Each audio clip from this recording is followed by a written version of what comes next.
Hi everyone, it's Madam Eileen. We're going to do the next one. I couldn't decide whether I wanted to do green, but I already showed you the green, or this green and purple split cake, because today we're going to work on doing a turtle. And this face paint practice stroke we're going to do is the half circle and the full circle. It's a little trickier than it seems, so that's why it's practice. So one moment as we go down. And the first step is to wet our brush. Now, some of the techniques that we've been practicing is actually faster when using the angled brush or the Deerfoot brush. This is really good for doing those wing strokes. But it can be a little trickier doing your half circles with the angle because you have to compensate for that angle. So I'm just going to use a regular flat brush. I've dipped it in water and I'm going to pull it across. If you have too much water, the moment you press your brush down, that water is going to squeegee out and flood your paint. So that's how you can tell if your brush is too wet. And then when too much water gets on your split cake, all those colors blend into a muddy mess. The colors are not crisp and distinct from each other.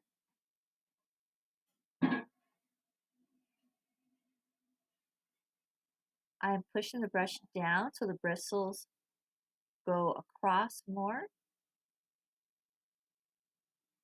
You don't want to just pull across the tip. You want to press it down and pull it so the whole side of the brush picks up color on the top side and the bottom side. Once you think you've loaded up enough paint on your brush, we're going to get started on our circles. You want to choose a center point. You can use a lined practice paper or you can remove it and practice just flat on a dark surface if it helps, or a light surface. To do a half circle, you lay your brush down and you rotate it, keeping that inside color. It's kind of like making a flat petal.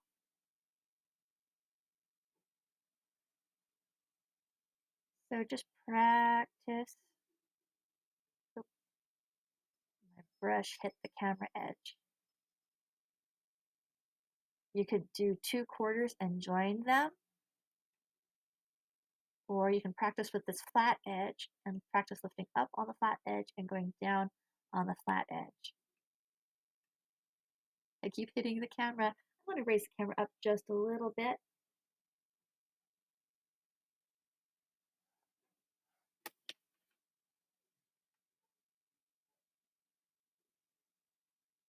So you're just learning how to rotate on the tip. I'm going to pick just a little more water up on the tip of my brush. I'm going to load up the paint. I'm losing some of that green edge.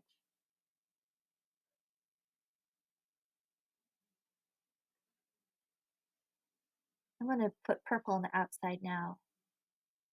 I'm going to rotate it, trying to keep that green to that center as much as possible to make a beautiful fan. Now I'm going to do green on the outside, keeping that purple or the inside color where it is and just rotating it around. So you want to practice doing half circles going up. You want to practice half circles going sideways.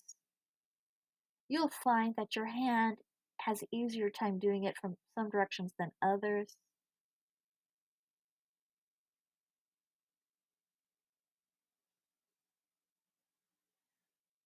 So you want to practice the half circle, but you also want to practice the full circle.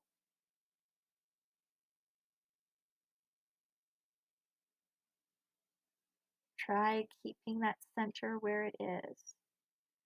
The times you want to do a full circle is maybe you're trying to do bubbles. Maybe you're trying to do an Easter chick and you're using colors of yellow and orange and white to make your chick. Maybe you're doing stars and planets.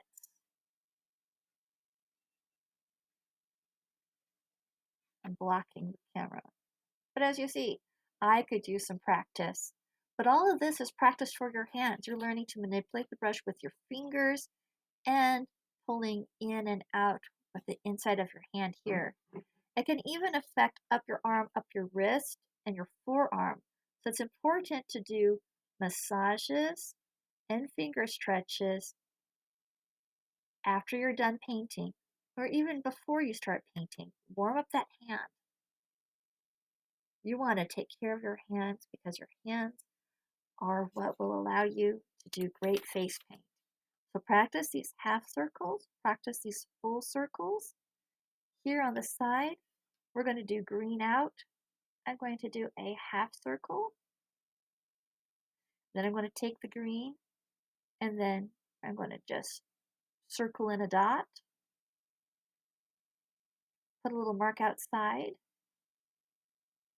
Do a little dot there, and we have the beginnings of a turtle. You can even use the edge and build up to that turtle shape.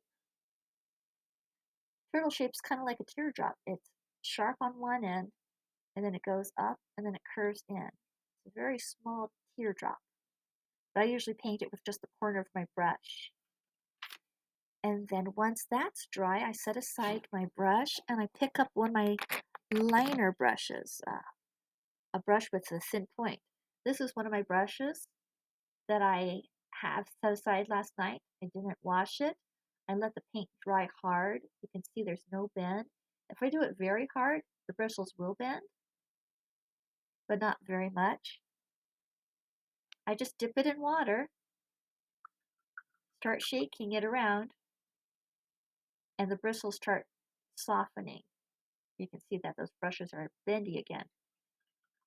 It reactivates the paint on it, but I find my brushes take no harm from this. But it's okay. If you want to baby your brushes, go ahead and do it.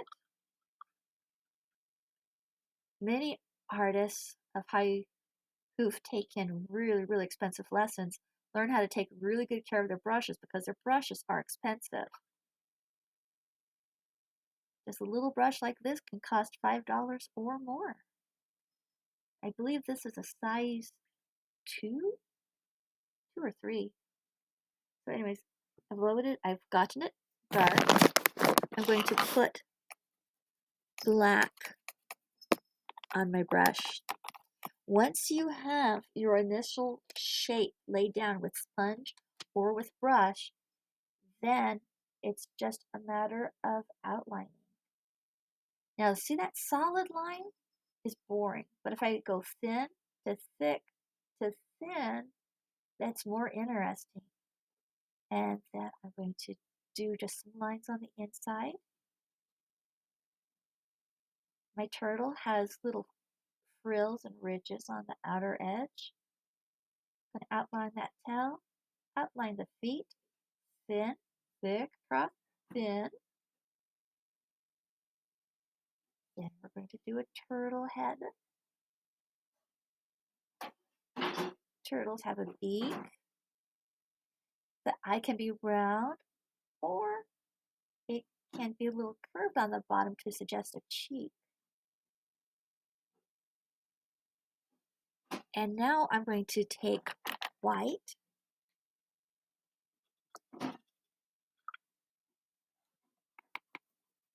and add some highlights.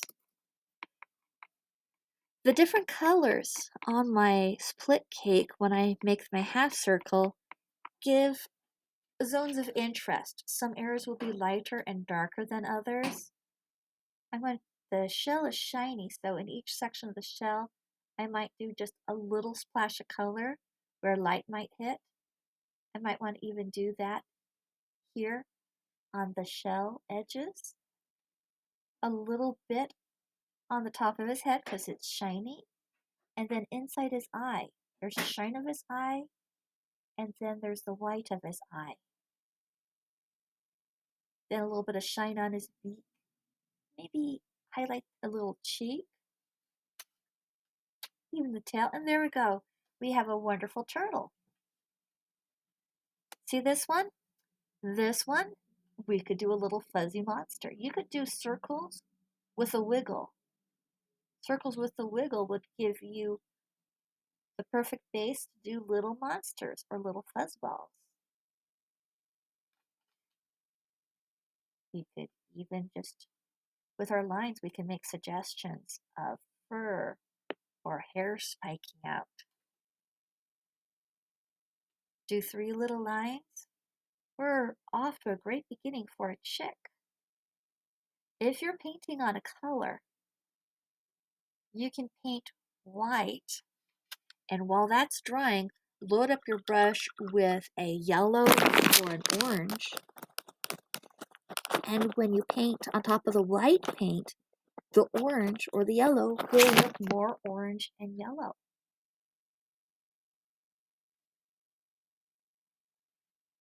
And then I'm going to flip back to my black.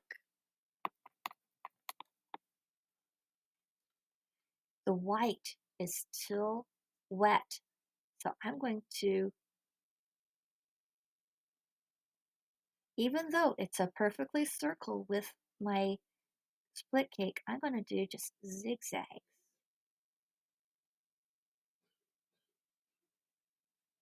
Accent around here, around the little white. I could even do some lines going down. Now I'm going to do a circle. Now my black looks a little more gray now because that white was still wet, but sometimes you're painting so fast that you don't have time.